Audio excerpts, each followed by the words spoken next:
Students, कैसे हो आप सभी। स्वागत है आप सभी का मेरे यूट्यूब चैनल यूनिक स्टार के अंदर। मैं आपका अपना संदीप गुजर, मैथमेटिक्स लेक्चरर। आज हम लेके आए हैं आपके लिए सेट थ्योरी का टॉपिक +1 क्लास के अंदर। उसकी एक क्लास हम आपको पेश कर चुके हैं। पहली जो आपकी क्लास थी उस पहली क्लास के अंदर हमने आपको बताया था सेट थ्योरी के बारे में कि भाई सेट थ्योरी आपकी क्या होती है, कि सेट क्या होता है, कैसे बनता है और क्या कुछ उसकी आइडेंटिफिकेशंस थी, क्या कुछ उसकी कंडीशंस थी। सेट्स की हमने टाइप्स पढ़ी थी, कितने प्रकार के सेट्स थे। उसके बाद हमने इक्वल सेट पढ़े थे, इक्विवेलेंट सेट पढ़े थे, finite set, infinite set, null set, singleton set. वो सारी चीज़ें हम अपनी लास्ट क्लास के अंदर पढ़ चुके हैं।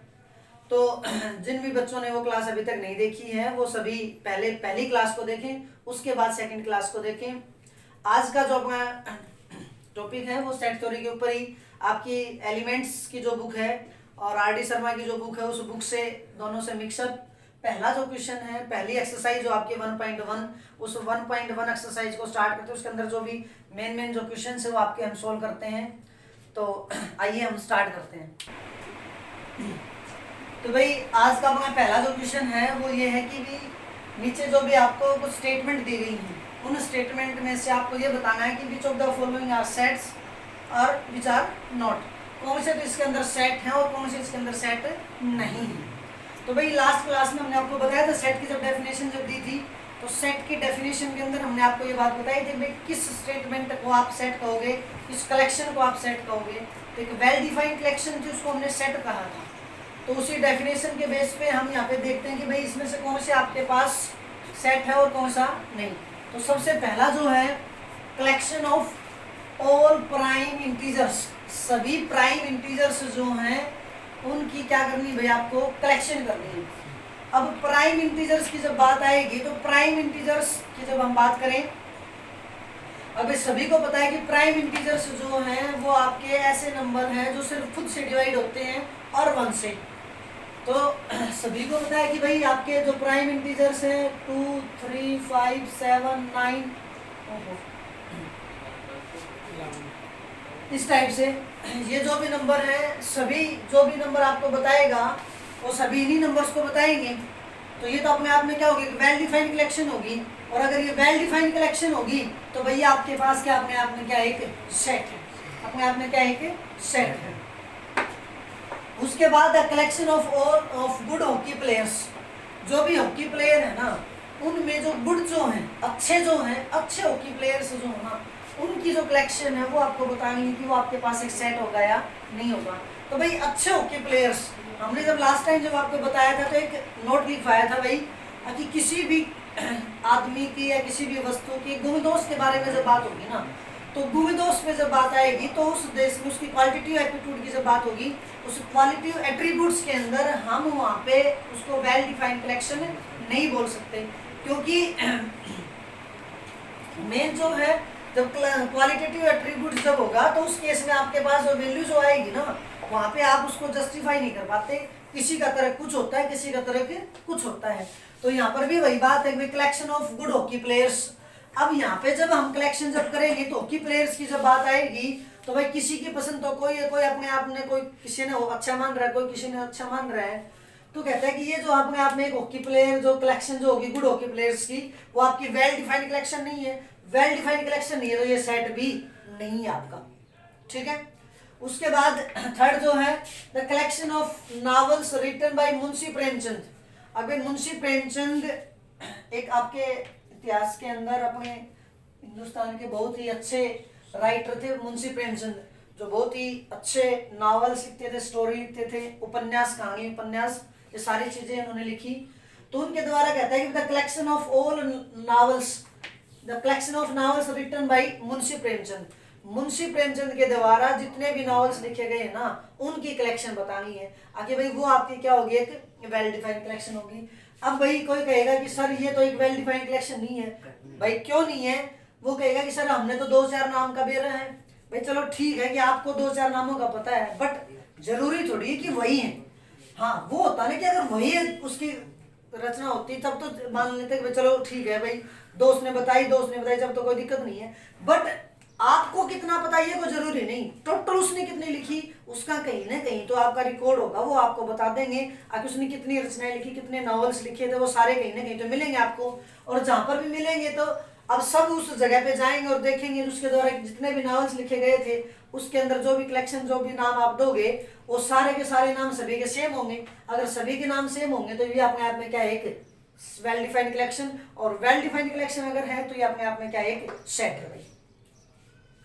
उसके बाद the collection of rich persons in India, Bharat के अंदर जो रिच पर्संस जो है ना, रिच धनवान आदमी, अब धनवान आदमी जो है, व्यक्ति जो है, उनकी कलेक्शन करनी है आपको। और वो क्या बताना भाई, एक वेल डिफाइंड कलेक्शन है या फिर नहीं है। तो भाई कलेक्शन ऑफ रिच पर्संस की जब बात होगी तो वही बात आएगी, एक क्वालिटेटिव एट्रीब्यूट्स हो गया कि रिच पर्संस। अब रिच पर्संस जब की बात आई, अब भाई जो भी धनवान व्यक्ति, अब वो धनवान किस बेस पे है, उसके पास मनी है, जमीन है, सोना चांदी है, किस वे में वो आपके पास रिच है, उस केस में हम पर्टिकुलर केस में तो नहीं बता सकते यहाँ पे। अब भाई कोई किसी के पास जमीन ज्यादा है, किसी के पास नौकरी पैसा ज्यादा है, किसी के पास सोना चांदी ज्यादा है, किसी के पास वैसे पैसा ज्यादा है, तो उस केस में सभी के जो एट्रीब्यूट्स जो आएंगे, सभी की जो कलेक्शन जो आएगी वो सभी की सेम नहीं आ पाएगी। और अगर सभी के सेम नहीं आएगी तो भाई फिर ये भी अपने आप में एक वेल डिफाइंड कलेक्शन नहीं है। वेल डिफाइंड कलेक्शन नहीं है तो फिर यह एक सेट भी नहीं है। ठीक है। उसके बाद the collection of difficult topics in mathematics, अब भाई जो डिफिकल्ट जो टॉपिक है ना उनकी जो कलेक्शन है वो मैथमेटिक्स के अंदर उनकी कलेक्शन एक सेट होगी कि नहीं होगी। अब यहाँ पे आते सबके हाथ पैर फूल जाते हैं, क्योंकि सबके हाथ पैर फूलने का मतलब, अब बोला जी मैथमेटिक्स में डिफिकल्ट, बोला जी पूरा का पूरा मैथमेटिक्स डिफिकल्ट, इसकी क्या कलेक्शन करोगे डिफिकल्ट टॉपिक्स की। तो भाई कोई जरूरी नहीं मैथमेटिक्स डिफिकल्ट है, ये आपकी समझ का फर्क है। वैसे तो कोई भी टॉपिक डिफिकल्ट नहीं है, लेकिन भाई किसी को अर्थमेटिक अच्छा लगता होगा, किसी को कैलकुलस अच्छा लगता होगा, किसी को ज्योमेट्री अच्छी लगती होगी, किसी का किसी सब्जेक्ट में किसी को ट्रिग्नोमेट्री अच्छी लगती है। तो सभी की जो चॉइस जो है ना वो सेम नहीं हो पाती, क्योंकि किसी ने तो ट्रिग्नोमेट्री से डर लग गया, किसी ने रिलेशन फंक्शन से डर लगता हो, किसी को ज्योमेट्री से, किसी को प्रोबेबिलिटी से डर लगता हो। तो भाई सभी के केस में अपनी जो कलेक्शन जो आएगी वो सभी की क्या आएगी, अलग अलग आएगी। सभी की कलेक्शन जब अलग अलग आएगी तो ये जो कलेक्शन आपकी, ये कलेक्शन भी वेल डिफाइन नहीं होगी। वेल डिफाइन नहीं होगी तो फिर ये भी आपके पास क्या नहीं है भाई, एक सेट नहीं है। लास्ट जो आपके पास collection of all questions in this chapter, इस चैप्टर के अंदर जो चैप्टर हम पढ़ रहे हैं सेट थ्योरी का, सेट का जो पहला चैप्टर, उस चैप्टर के अंदर कहते हैं कि कलेक्शन ऑफ ऑल क्वेश्चंस, जितने भी क्वेश्चंस है ना उन सभी क्वेश्चंस की कलेक्शन करनी है आपको। और वो कलेक्शन बताने की आपको क्या होगी कि वेल डिफाइन होगी या फिर नहीं होगी। अब एक बात बताओ, इस चैप्टर के अंदर हमारे पास जो भी बुक होगी उस बुक के अंदर हम पढ़ रहे हैं, तो उस बुक के अंदर जब हम पढ़ेंगे तो कोई भी कैंडिडेट उस बुक को जब उठाएगा तो उस बुक के अंदर जितने भी क्वेश्चंस होंगे वो सभी की काउंटिंग में तो सेम ही आएंगे ना, या अलग अलग आ सकते हैं, आ सकते हैं अलग अलग, अलग अलग नहीं आएंगे। इसका मतलब सभी के सेम आएंगे, सेम आएंगे तो इसका मतलब ये आपके पास क्या है, एक वेल डिफाइंड कलेक्शन। और अगर वेल डिफाइंड कलेक्शन है तो भाई फिर अपने आप में क्या है, एक सेट भी है। ठीक है। देखो भाई अगला जो क्वेश्चन आपका, कि आपके पास कोई भी एक सेट है और इस सेट को आपको सेट बिल्डर फॉर्म में लिखना है। जब हमने बेसिक्स जब बताए थे तो किसी भी सेट को लिखने के दो टाइप बताए थे, एक सेट बिल्डर फॉर्म, एक रोस्टर फॉर्म। अगर ये देखोगे तो ये अपने आप में क्या है, रोस्टर फॉर्म है। हमें किस में लिखना है इसको, सेट बिल्डर फॉर्म में लिखना। भाई सेट बिल्डर फॉर्म में लिखने का मतलब ये था कि आपको बताया था सेट बिल्डर फॉर्म का मतलब क्या था, कि आप इसके एलिमेंट्स को नहीं लिखोगे, लेकिन इस एलिमेंट्स को लिखने के लिए कैसा रूल बनाओगे ताकि उस रूल से सारे के सारे एलिमेंट आ सकें। अगर आप उसके एलिमेंट निकालना चाहो तो आप एलिमेंट निकाल सकते हो, लेकिन उसके लिए आपको क्या चाहिए कि उसके लिए आपको एक रूल बनाना है। तो वो रूल बताना है, वो रूल क्या कहलाता है, आपकी सेट बिल्डर फॉर्म। तो भाई इसको करो, यहां से देखोगे तो ये 2, ये 4, ये 6 और ये 8 एक टाइप से अपने आप में क्या है, एक टाइप से अपने आप में क्या है, ये इवन नंबर है। 2, 4, 6, 8 या 2 के मल्टीपल बोले, इवन नंबर्स बोले, ये सारे के सारे क्या हैं, इवन नंबर्स, सारे के सारे इवन नंबर्स। जिसको जब हम सेट बिल्डर फॉर्म में लिखेंगे तो सेट बिल्डर फॉर्म में मींस ये सेट आ गया ए, इसको क्या लिखोगे भाई, कोई एक नंबर दे दिया हमने x, इसके अंदर इस सेट के अंदर एक नंबर x आएगा, x ये double dot such that means x को एक नंबर आएगा, वो किस प्रकार से आएगा, अब उसकी वैल्यू कैसे निकलेगी, x such that x is equal to 2n, x is equal to 2n। X जो है वो 2n टाइप का मिलेगा जिसके अंदर n जो है आपका वो एक नेचुरल नंबर है भाई, n आपका क्या है, एक नेचुरल नंबर है, n आपका क्या है, एक नेचुरल नंबर। अब जैसे जैसे इसके ऊपर n की वैल्यू रखते जाओगे, नेचुरल नंबर एक स्पेशल सेट था, आपको बताया था, अगर नेचुरल नंबर की जो वैल्यू थी वो 1 से स्टार्ट होके 1 2 3 अप टू सो ऑन चलेगी, ये अपने आप में एक इनफाइनाइट सेट है। तो भाई यहाँ से n जो है वो नेचुरल नंबर में बिलोंग करेगा, x की जो वैल्यू वो 2n टाइप की होगी। अगर x की वैल्यू 2n टाइप की है तो यहाँ पे एक बार देखना भाई, अगर n की वैल्यू आप नेचुरल नंबर रखते जाओगे इसके सारे मेंबर आते जाएंगे, तो इस सेट के लिए ये इसकी क्या है, सेट बिल्डर फॉर्म। ठीक है, अगला क्वेश्चन देखो भाई, अगला क्वेश्चन है आपके पास 6 10 14 और 18, इसको आपको सेट बिल्डर फॉर्म में लिखना है। अब इसको जब सेट बिल्डर फॉर्म में जब आप लिखोगे तो भाई यहां से अब की बार देखो, ये है तो even number he, but even numbers के बीच में जो वैल्यू है ना वो कटी हुई है, सारे की सारी नहीं है, कुछ एक वैल्यू है। अगर यहां से थोड़ा सा देखोगे ना तो ये वैल्यू है 6 और 10, ये 14 और ये 18, इसमें सभी में 4 का गैप चल रहा है, सभी में 4 का गैप चल रहा है। तो लेकिन भाई सभी में 4 का गैप है तो इसको ये तो कर नहीं सकते, आगे वैल्यू 6 एन कर दें, 6 एन करके उसमें अगर 4 ऐड कर दें तो ये बात भी नहीं बनेगी, क्योंकि एक के लिए तो बात बन जाएगी जब n की वैल्यू 1 होगी, तब तो ठीक है कि n की वैल्यू अगर 1 करेंगे तो 6 + 4 तो वैल्यू क्या आ जाएगी 10, लेकिन बाकी वैल्यू तो नहीं आ पाएगी, तो ये रूल तो हम नहीं सेट कर सकते यहाँ पे। तो भाई इस क्वेश्चन के लिए आपके पास क्या बनेगा कि इसको थोड़ा सा आपको ध्यान से देखना पड़ेगा कि इसमें क्या क्वेश्चन है। आगे भाई इसको हम लिखेंगे set A x such that x की जो वैल्यू है ना थोड़ा सा आप समझो, 6 10 14 18, 4 का तो डिफरेंस है ही है, लेकिन अगर हम इसको 6 के मल्टीपल में 2 के मल्टीपल में करते हैं ना तब दिक्कत आती है।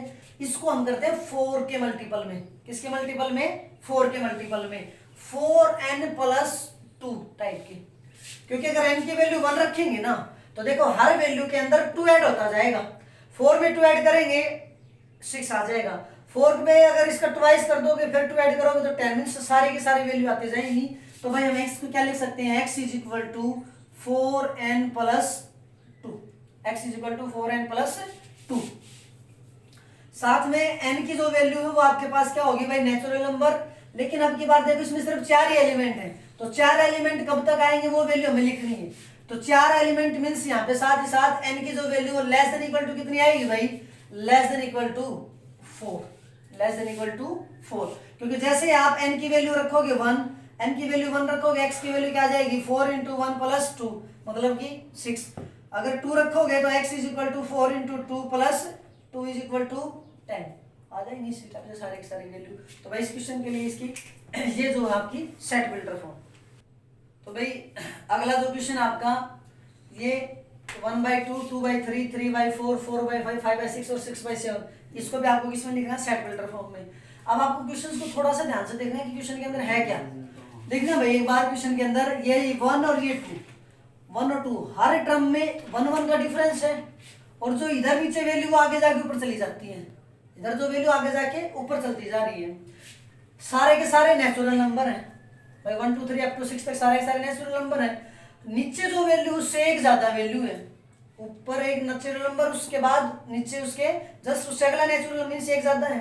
तो भाई इसके लिए सेट बिल्डर फॉर्म आपकी क्या बन जाएगी, x सच दैट, इसमें कोई भी एक वैल्यू x आएगी such that x is equal to किस टाइप से आएगी, ऊपर नेचुरल नंबर है ना, नेचुरल नंबर की नोटेशन n, नीचे क्या है हर नंबर से एक ज्यादा मींस n से एक ज्यादा क्या हो जाएगा n + 1, और n कहां पे जाएगा आपका नेचुरल नंबर के अंदर, n की वैल्यू कहां होगी भाई less than equal to 6, n की वैल्यू क्या आ जाएगी लेस देन इक्वल टू 6, क्योंकि नेचुरल नंबर तो 1 से स्टार्ट होगा, लास्ट वैल्यू से तो आप 6 रखोगे यहाँ पे 6 + 1 तो 6/7। तो ये आपका क्वेश्चन कंप्लीट। अगला जो क्वेश्चन है भाई, अब की बार ये कहता है कि भाई जो भी क्वेश्चंस आपके पास नीचे कुछ क्वेश्चन दिए गए हैं उन क्वेश्चंस की लिस्ट बना करके आपको सभी elements write down the all elements, listing the all elements.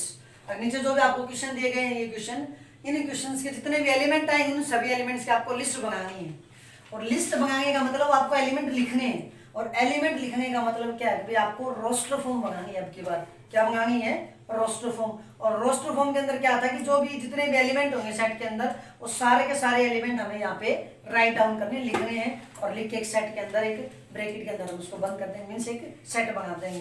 तो आइए पहला कि set of all positive integers which are common factor of 30 and 45। अभी भाई हमें उन पॉजिटिव इंटीजर्स का सेट बनाना है जो क्या है, कॉमन फैक्टर ऑफ 30 एंड 45। वो एक सीधी सी बात तो क्या है, फैक्टर, लेकिन क्या है कॉमन, किस किस के, 30 और 45 के। मीन्स 30 और 45 के जो भी कॉमन फैक्टर हैं, गुणनखंड जो है, वो आपको क्या करने हैं, यहाँ पे लिखने हैं, उनका आपको क्या बनाना है, सेट। फैक्टर का मतलब क्या होता है, डिवाइजर, मीन्स जो उसको डिवाइड करे। तो भाई देख लो 30 को कौन कौन डिवाइड करता है, 45 को कौन कौन डिवाइड करता है। तो 30 को डिवाइड करने वाला 1 2 3 5 10 15 और 30, ये सारे नंबर इसको 30 को डिवाइड करेंगे। उसके बाद कोई भी नंबर जो है वो एक मिनट भाई 6 भी रहेगा, एक नंबर कौन रहेगा, 6 भी रहेगा भाई, ठीक है। तो ये सारे नंबर किसको डिवाइड करेंगे, 30 को। तो ये तो आगे 30 के फैक्टर। सेम 45 के फैक्टर क्या आएंगे भाई, 45 के फैक्टर 3 5 9, उसके बाद 15, उसके बाद आपके 45, ठीक है, और ये आपका 1, ठीक है। तो भाई ये तो 30 के फैक्टर हो गए, ये किसके हो गए, 45 के। इनमें से कॉमन फैक्टर देख लो क्या है, इनमें से क्या देख लो, कॉमन फैक्टर। कॉमन फैक्टर कौन कौन आ जाएंगे, तो सेट आपके पास क्या बन जाएगा, एक तो 1 है, एक 3 है, एक 5 है, एक 15 है, ये क्या जाएंगे उसके कॉमन फैक्टर।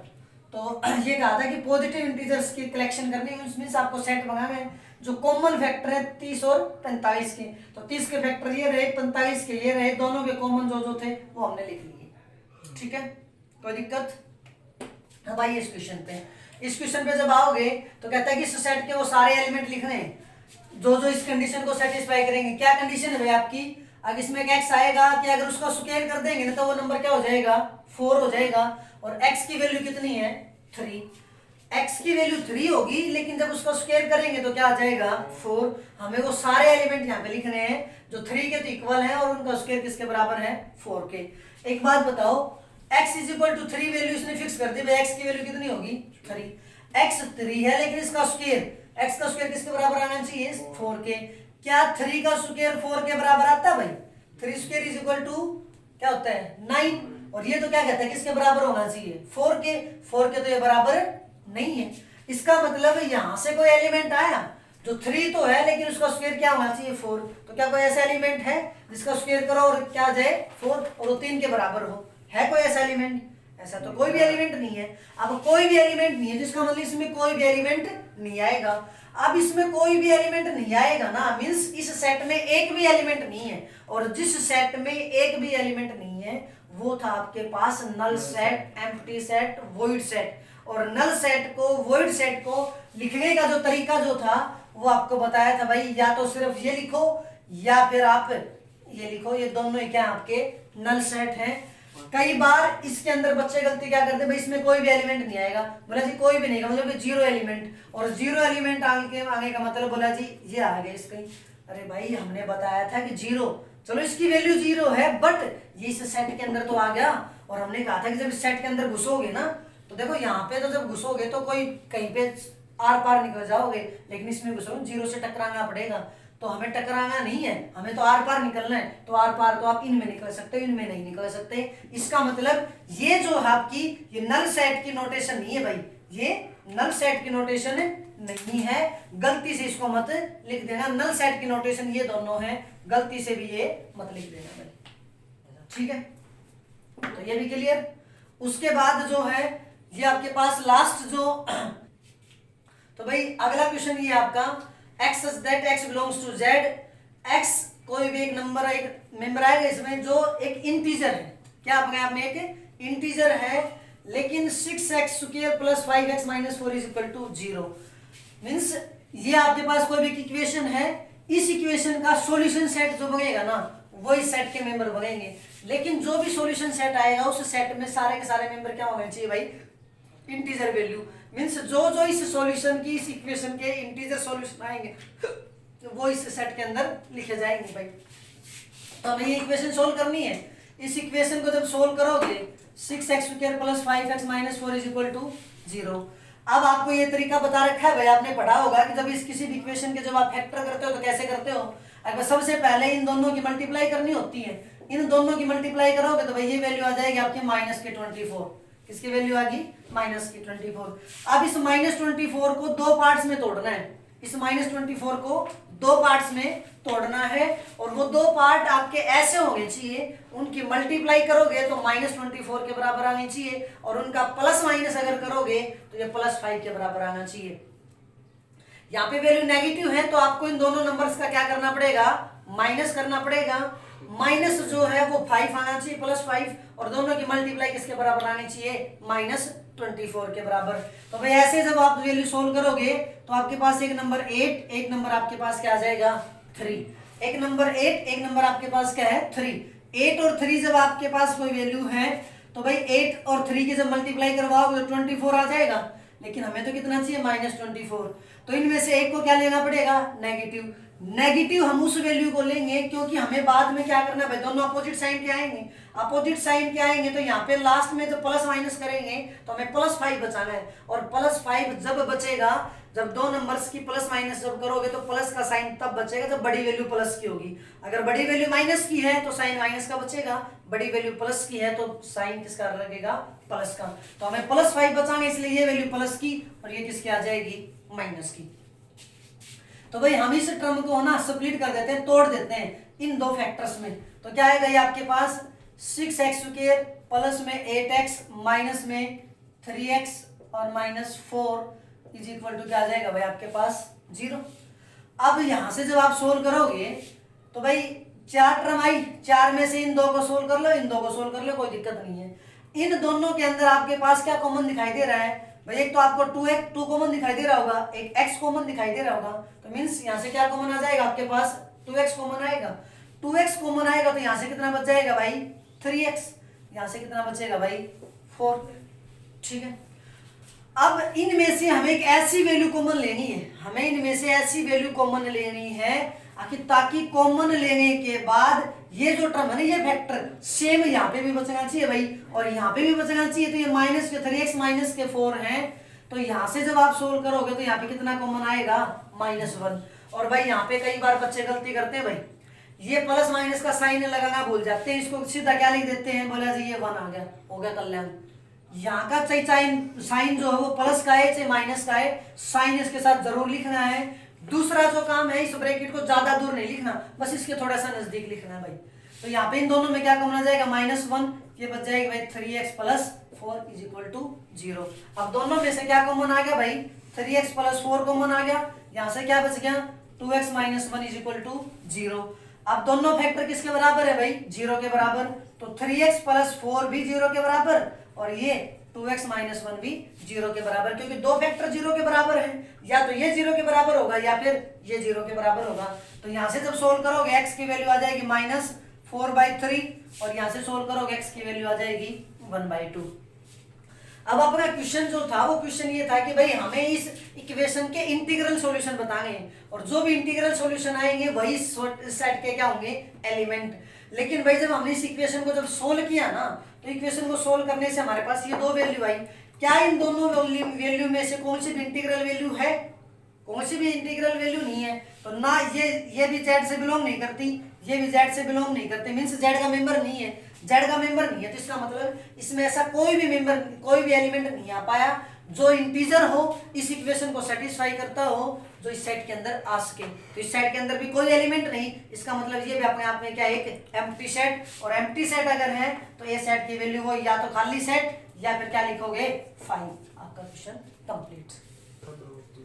अगला जो क्वेश्चन है भाई, ये कहता है कि which of the following sets are null sets and why. अगर इनमें से जो नीचे जो सेट जो दिए गए हैं ना, उनमें से कौन सा सेट आपका नल सेट है, और अगर वो नल सेट है तो क्यों है, और अगर नहीं है तो क्यों नहीं है, वो आपको बताना है। तो भाई सबसे पहला क्वेश्चन देखो, A is equal to 0 element, that is set having 0 as its only element, means एक ऐसा सेट जिसके अंदर सिर्फ और सिर्फ 0 एक एलिमेंट है, उसके अलावा कोई एलिमेंट नहीं है। तो भाई ये क्या है, एक zero set means null set है। तो भाई ये हमने थोड़ी देर पहले पिछले क्वेश्चन में बताया था, ये एक नल सेट नहीं है, क्योंकि 0, चलो इसकी वैल्यू 0 है, बट एक सेट के अंदर तो है, और सेट के अंदर एक आया भाई, एक भले आप एक किसी भी घर के अंदर एक पत्थर डाल दोगे तो कुछ ना कुछ क्वांटिटी उसके अंदर है ना, तो ये तो कह नहीं सकते घर खाली है, तो कुछ तो सामान पड़ा हुआ है वहां पे। तो यहाँ पर भी वैल्यू 0 है, चलो कोई बात नहीं, वैल्यू 0 है, बट कुछ तो सामान है, और अगर कुछ सामान है इसका मतलब 0 है, और 0 है तो ये इसका ओनली एलिमेंट, एक एलिमेंट 0 है, और एक एलिमेंट 0 होने का मतलब ये आपके पास क्या है, नल सेट नहीं है। इसलिए कौन सा सेट होगा, ये सिंगलटन सेट होगा भाई। कौन सा सेट होगा, ये सिंगलटन सेट होगा। दूसरा, C X such that X square minus 1 is equal to 0। अगर भाई इसमें एक एक्स मेंबर को, एक्स टाइप का मेंबर आएगा जो इस इक्वेशन को क्या करेगा, सेटिस्फाई। तो कहता है कि x square minus 1 is equal to 0। तो भाई x square minus 1, x square is equal to क्या आ जाएगा, +1। एक्स की वैल्यू क्या आ गई भाई, +-1। इसको उधर लेके गए, एक्स स्क्वायर की वैल्यू 1 आ गई, दोनों साइड स्क्वायर रूट करोगे तो एक्स की वैल्यू क्या आ जाएगी, +-1। इसका मतलब इसमें कितने एलिमेंट आ गए, 2 एलिमेंट आ गए, तो ये भी आपका नल सेट नहीं है। तीसरा, अब भाई y सच दैट y की क्यूब इज इक्वल टू 27 और y इज इक्वल टू क्या है, 2, मींस इसमें आपकी बार दो कंडीशन है, दोनों आपकी सेटिस्फाई होनी चाहिए भाई। मींस y की वैल्यू कितनी है, 2 भी है, साथ में y का जो क्यूब है ना वो कितना आना चाहिए, 27, लेकिन y की वैल्यू है कितनी, 2, तो 2 की क्यूब क्या 27 के बराबर है, 27 के बराबर तो नहीं है, which is not possible. Not possible है तो भाई इसका मतलब ऐसा आपके पास यहाँ पे कोई सॉल्यूशन नहीं होगा कि y की वैल्यू 2 हो और उसका क्यूब कितना हो जाए, 27। तो अब की बार इसमें कोई भी एलिमेंट नहीं आया, कोई भी एलिमेंट नहीं आया, ये जो सेट है ना, ई सेट, ये अपने आप में क्या भाई, एक नल सेट है। क्या ये अपने आप में एक नल सेट है। ये आपका क्वेश्चन कंप्लीट, ठीक है। अगला जो क्वेश्चन है भाई, ये कहता है कि which of the following sets are finite and infinite. नीचे कुछ एक जो सेट जो दिए गए हैं, इन सेट में आपको ये बताना है कि इनमें से कौन सा फाइनाइट सेट और कौन सा इनफाइनाइट सेट है। तो कौन सा फाइनाइट और कौन सा इनफाइनाइट सेट जो है वो आपको बताना है। तो फाइनाइट सेट और इनफाइनाइट सेट की डेफिनेशन हमने पिछली क्लास में दी थी आपको, आगे जिस सेट के अंदर नंबर ऑफ एलिमेंट्स को आप काउंट कर सको कि कितने हैं, और काउंट करके बता सको कि 10, 15, 20, 50, 1000, लाख, करोड़, 10 करोड़, अरब, खरब जो भी है, अगर बता सको तब तो आपके पास फाइनाइट है। अगर आप उसको काउंट करके नहीं बता सकते कि कितने हैं, तब वो आपके पास क्या है, इनफाइनाइट। सिंपल सा क्वेश्चन। तो पहला जो है ये, इसमें भाई 1 2 3 अप टू कहां तक है, 1000 तक, मींस 1 से लेके 1 से लेके 1000 तक सारे नंबर हैं। तो 1 से लेके 1000 तक के नंबर आप काउंट कर सकते हो, बता सकते हो कि कितने नंबर हो गए, 1000 हो गए, तो ये सेट आपके पास क्या होगा, फाइनाइट।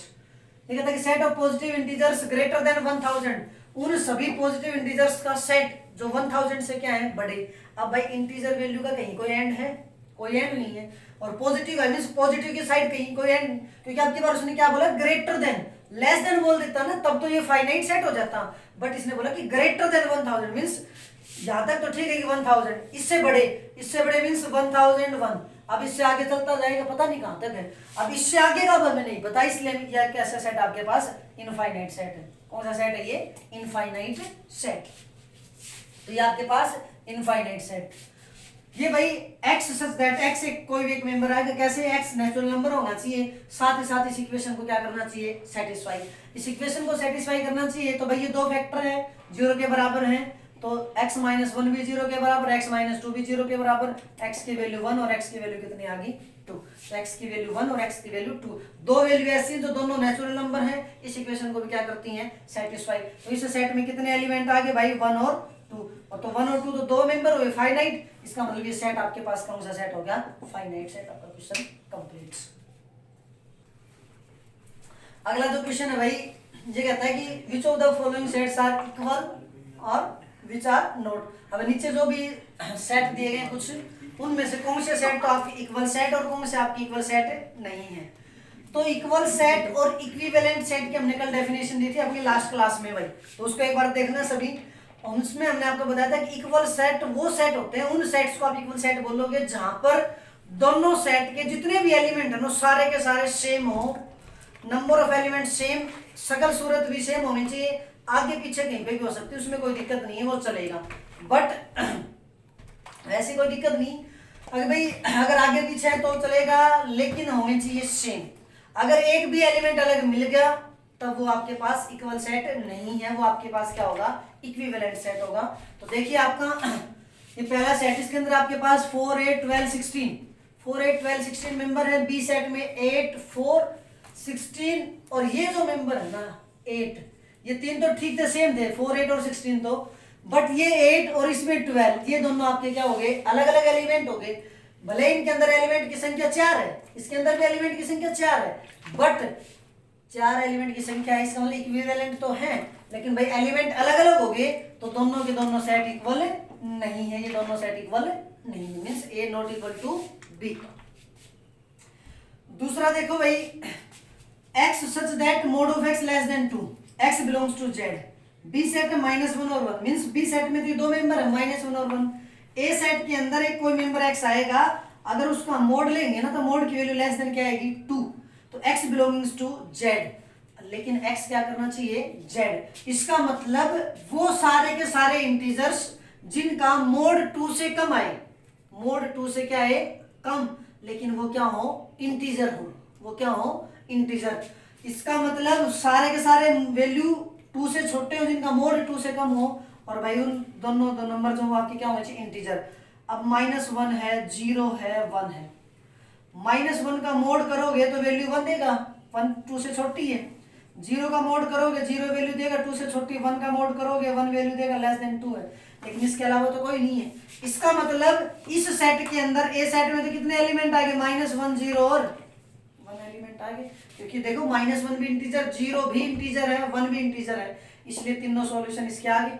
इसके अंदर कितने एलिमेंट हैं 2, तो ये तो ना तो इक्वल ना ही इक्विवेलेंट, तो इसने तो इक्वल की बात की थी, तो ए नॉट इक्वल टू बी, तो ये आपका इक्वल भी नहीं है। तीसरा जो है, अगर ए सेट ये कि x such that x - 5 is equal to 0, means इस इक्वेशन का एक सॉल्यूशन है ए सेट, तो ए सेट के अंदर तो इस इक्वेशन का सॉल्यूशन जब आएगा तो x - 5 इज इक्वल टू 0, तो x - 5 0 मतलब कि x की वैल्यू 5, तो भाई इसके अंदर एक एलिमेंट आएगा 5, ठीक है। उसके बाद बी सेट है, x is a positive integral root of the equation. इसके अंदर बी सेट के अंदर x एक वैल्यू आएगी, और x क्या है अपने आप में एक पॉजिटिव इंटीग्रल रूट है इस इक्वेशन का। इस इक्वेशन का कोई भी पॉजिटिव इंटीग्रल रूट आना चाहिए भाई। पॉजिटिव इंटीग्रल रूट का मतलब ये है कि उसका रूट जो करोगे वो इंटीग्रल वैल्यू होनी चाहिए, साथ ही साथ वो क्या होनी चाहिए पॉजिटिव होनी चाहिए। तो हम क्या करेंगे भाई, इस इक्वेशन को सोल्व करेंगे, x square - 2x - 15 is equal to 0। जब इस इक्वेशन को जब आप सोल्व करोगे, फैक्टर करके देखोगे तो इसके फैक्टर आएंगे भाई x - 5 x + 3 is equal to 0। इसको आपको सोल्व करके देखना इस इक्वेशन को, x - 5 x + 3, तो या तो x - 5 0 के बराबर होगा, या फिर x + 3 0 के बराबर होगा। x की वैल्यू 5, यहाँ से x की वैल्यू कितनी आ गई 3, यहाँ से x की कितनी वैल्यू आ गई 3, लेकिन सॉरी 2 5 और -3, बट बी जो सेट है उसके अंदर तो क्या चाहिए आपको, सिर्फ और सिर्फ पॉजिटिव इंटीग्रल वैल्यू चाहिए, पॉजिटिव भी होनी चाहिए इंटीग्रल भी होनी चाहिए। ये दोनों इंटीग्रल तो हैं बट दोनों पॉजिटिव नहीं है, तो ये तो यहाँ से कट हो जाएगा। तो सिर्फ बी सेट के अंदर भी मेंबर कितने आ गए भाई, ये अकेला 5, तो भाई ए सेट में भी 5 एलिमेंट था, बी सेट में भी क्या है 5, तो वही एक एलिमेंट इसमें वही इसमें, इसका मतलब दोनों के दोनों सेट आपके क्या हो गए इक्वल सेट हो गया। आपका क्वेश्चन कंप्लीट। देखो भाई अगला जो क्वेश्चन है वो कहता है कि आपके पास which of the following sets are equal sets. ये आपके पास 4 सेट दिए गए हैं, इन 4 सेट में से कौन से आपस में क्या है इक्वल है। तो वो 4 की पूछे थे 5 की पूछे, मान लेते इसका सेट का नाम ए रख दिया, इसका बी हो गया, ये सी हो गया और ये क्या होगा आपके पास डी। तो कौन कौन से सेट आपके क्या होंगे इक्वल होंगे। तो भाई देखो 2 सेट के तो मेंबर हैं आपके पास गिवन, 2 सेट के मेंबर आपको निकालने पड़ेंगे, और मेंबर निकालने के बाद हम बता देंगे। अब अगर एलिमेंट्स की संख्या सेम और वही एलिमेंट भी सेम, संख्या भी सेम, तो अपने आप में सारे के सारे सेट क्या हो जाएंगे इक्वल। तो जो जो सेट इक्वल होंगे वो हम बता देंगे। तो ए और बी में तो कोई काम करने की जरूरत नहीं है, सॉरी ए और सी में, बी में काम करो, बी में काम करोगे तो इसका सॉल्यूशन आएगा, इसका solution x square - 2x + 1 is equal to 0। इसको थोड़ा सा ध्यान से देखोगे ना तो ये भाई x - 1 का होल स्क्वायर बन रहा है इज इक्वल टू 0, इसका मतलब x इज इक्वल टू 1 और 1। तो x की कितनी वैल्यू आई 1 और 1। यहाँ से आओ, ये वैल्यू भाई x की cube - 6x square + 11x -6 is equal to 0। ये आपके पास क्यूबिक इक्वेशन है। क्यूबिक इक्वेशन का सॉल्यूशन आपको निकालना भाई। तो देखो क्यूबिक इक्वेशन के लिए डायरेक्ट आपके लेवल में आपके पास कोई मेथड नहीं है डायरेक्ट इसको सोल्व करने का। इसको पहले हम हीट एंड ट्रायल मेथड से सोल्व करेंगे। हीट एंड ट्रायल मेथड से सोल्व करके इसका एक फैक्टर निकालेंगे, उसको डिवाइड करवाएंगे। डिवाइड करने के बाद इस क्यूबिक इक्वेशन को क्वाड्रेटिक में कन्वर्ट करेंगे। क्वाड्रेटिक में कन्वर्ट करने के बाद क्वाड्रेटिक हम फैक्टर करेंगे, तो 2 फैक्टर वहां से आ जाएंगे, एक हम अपनी साइड से लेंगे। कुल मिलाकर के कितने फैक्टर आ जाएंगे, कितने रूट आ जाएंगे, 3 रूट आ जाएंगे। तो भाई यहाँ पे हम हीट एंड ट्रायल से जब सोल्व करेंगे तो हमने इसके अंदर x is equal to 1 put करके देखा। जैसे x is equal to 1 put करके देखा, लेफ्ट हैंड साइड की वैल्यू देखी हमने यहाँ पे 1 की क्यूब -6 इंटू 1 का स्क्वायर प्लस 11 इंटू 1 और -6। तो 1 की क्यूब 1 -6 प्लस 11 -6, सोल्व क्या वैल्यू क्या आ गई 0। इसका मतलब x इज इक्वल टू 1 जब हमने इसके अंदर पुट किया ना तो ये इसका एक 0 हो गया, एक सॉल्यूशन हो गया। अगर x इज इक्वल टू, इसका मतलब x is equal to 1 is a 0 of given polynomial या गिवन इक्वेशन जो भी है। इसका मतलब x इज इक्वल टू 1 इसका एक 0 हो गया, तो x -1 क्या हो जाएगा भाई, एक फैक्टर। x -1 क्या हो जाएगा, एक फैक्टर। फैक्टर क्या करता है, उस पॉलिनोमियल को डिवाइड करता है। फैक्टर क्या करता है, उस पॉलिनोमियल को डिवाइड। तो करवाओ इसको डिवाइड भाई, इसको डिवाइड करवाओगे तो x की cube -6x square plus 11x -6, x -1 से डिवाइड करवाओ।